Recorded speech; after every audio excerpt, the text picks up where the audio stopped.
এদিকে দশম গ্রেডের বেতন সহ ৩ দফা দাবিতে আন্দোলন অব্যাহত রেখেছেন সরকারি প্রাথমিক বিদ্যালয়ের সহকারী শিক্ষকরা। সারা দেশে শিক্ষা প্রতিষ্ঠানে চলছে তাদের কর্মবিরতি। একই সাথে তাদের প্রতিনিধিরা কেন্দ্রীয় শহীদ মিনারে অবস্থান করছেন। শনিবার পুলিশি হামলার প্রতিবাদে স্বরাষ্ট্র উপদেষ্টা ও প্রাথমিক উপদেষ্টার পদত্যাগও দাবি করেছেন তারা। আজই নতুন কর্মসূচি ঘোষণা দেবে আন্দোলনরত শিক্ষকরা। এদিকে কর্মবিরতির কারণে সারা দেশের প্রায় ৬৫,০০০-এর বেশি বিদ্যালয়ে পাঠদান বন্ধ রয়েছে, জানাচ্ছেন জুলিয়া তানহা। গেল কয়েকদিনের মতো রবিবারও কেন্দ্রীয় শহীদ মিনারে টানা অবস্থান কর্মসূচি পালন করছেন সরকারি প্রাথমিক বিদ্যালয়ের সহকারী শিক্ষকরা। তারা দশম গ্রেডে বেতন সহ ৩ দফা দাবি জানাচ্ছেন। দাবি আদায় না হওয়া পর্যন্ত ঘরে না ফেরার ঘোষণা শিক্ষকদের। প্রাথমিক শিক্ষকদের মূলত যৌক্তিক দাবি হচ্ছে দশম গ্রেড, কারণ এখন সকল শিক্ষক স্নাতকোত্তর অর্জন করেছে।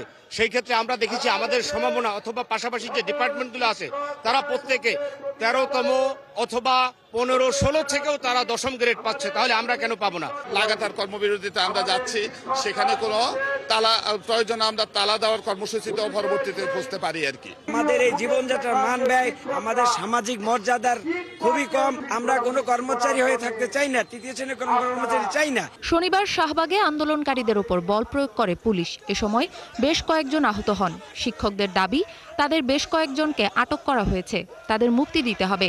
সেই সাথে পদত্যাগ করতে হবে স্বরাষ্ট্র উপদেষ্টা ও প্রাথমিক শিক্ষা উপদেষ্টাকে। দাবি আন্দোলনরতদের। শিক্ষক জাতিকে নিষ্ঠুরভাবে আঘাত করা হয়েছে, বোমা মারা হয়েছে, রক্তাক্ত করা হয়েছে। তার প্রত্যক্ষ নিদর্শন আমি এবং আমার হাজবেন্ড। তারপর আমাদের আরো ভাইয়েরা রক্তাক্ত অবস্থা আছে। রক্তের দাবিতে আমরা এই রক্তের মূল্য সম্মান দিয়ে নিয়ে যাব। যতক্ষণ না আমাদের দাবি আদায় হবে আমরা রাজপথ ছাড়বো না। গতকালকে শিক্ষা উপদেষ্টা উস্কানিমূলক বিবৃতি দিয়েছে, আমাদের দাবিগুলো অযৌক্তিক এবং পুলিশকে লেলিয়ে দিয়েছে। আমাদের প্রায় ২০০-র উপরে শিক্ষককে আহত করেছে।